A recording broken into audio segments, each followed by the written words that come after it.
এবার ভারতে মসজিদের মধ্যে হনুমান পূজার ঘোষণা দিল এক হিন্দু নেতা। হ্যাঁ, এরকম একটি ঘটনা ঘটে গিয়েছে ভারতে।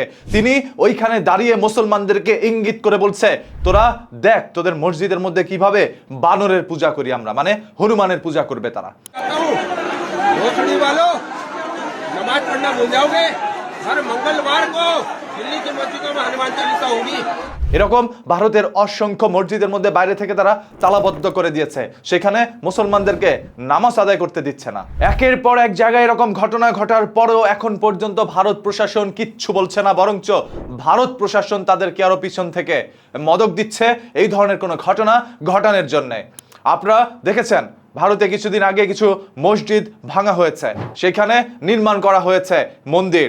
এর পরবর্তীতে অনেক মানুষ সেটার বিরুদ্ধে কথা বললেও এখন পর্যন্ত যেন তাদের চুল ছিঁড়াও যায়নি। আজ একটি মসজিদের মধ্যে মুসল্লিরা নামাজ পড়া অবস্থায় তাদেরকে মসজিদ থেকে বের করে দেওয়া হয়। পরবর্তীতে সেখানে দাঁড়িয়ে এক নেতা ঘোষণা দেয়, এখন থেকে হনুমানের পূজা হবে তোমাদের মসজিদে। কেন হনুমানের পূজা করার মতো কি আর কোনো জায়গা ছিল না? মসজিদকেই কেন তারা বেছে নিচ্ছে? কারণ তাদের মূলত টার্গেট হচ্ছে মুসলমানদের যতগুলো ইবাদত স্থান আছে সব কিছুই তারা বন্ধ করে দিবে, যাতে করে মুসলমানরা আর কোনো ইবাদত করতে না পারে। ভারতের মধ্যে এই ধরনের ঘটনাগুলো ঘটে যাওয়ার পর বাংলাদেশ থেকে এখন পর্যন্ত কেউ কোনো ধরনের শব্দ করছে না। আর শব্দ করেই বা কি লাভ?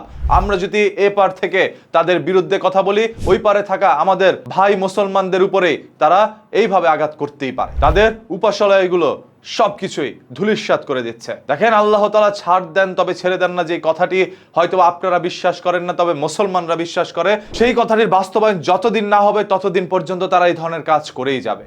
আজ ক্ষমতা হিন্দুর কাছে, তাই তারা এই ধরনের কাজগুলো করছে। তবে ভারতের সকল হিন্দুই তো তার মতো উগ্র নয়। যে সকল হিন্দু ভাইরা রয়েছেন যারা উগ্রবাদী নন, তারা এটার বিরুদ্ধে কোনো ধরনের ব্যবস্থা নেন। আমরা চাই না বাংলাদেশে থাকা হিন্দু ভাইদের উপাসনালয়ের মধ্যে কেউ আঘাত করুক, এবং এটাও চাই না আপনার ওপারে থাকা মুসলমানদের উপরেও বা উপাসনালয় ভেঙে দেন। ধর্ম এমন একটি আবেগের বিষয় যেটার জন্য মানুষ জীবন দিতে রাজি, আর সেই আবেগের জিনিসের উপরে যখন এইভাবে হস্তক্ষেপ করা হয় তখন মানুষের মাথা ঠিক থাকে না। এর বিপরীতে যদি মুসলমানরা কোনোভাবে এসে প্রতিবাদ করতে নেয়, তাহলেই হবে তাদের নতুন খেলা।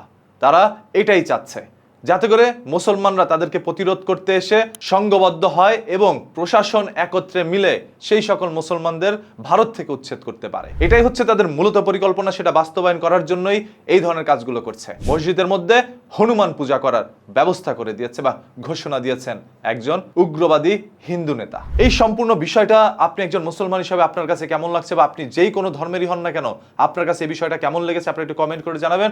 ভিডিওটি শেয়ার করে দিবেন, যাতে করে এই ধরনের কোনো কিছু ভারতে না ঘটতে পারে। যার যার ধর্ম সে তার তার মতো করে পালন করবে। আমরা কারো ধর্মের উপরে হস্তক্ষেপ করতে পারি না। এই পৃথিবীতে প্রত্যেকটি প্রাণীর বেঁচে থাকার অধিকার যেমন রয়েছে, সেরকম ভাবে যার যার ধর্ম তার পালন করার অধিকারও তার রয়েছে। আসুন আমরা সবাই সবার অধিকার দিই।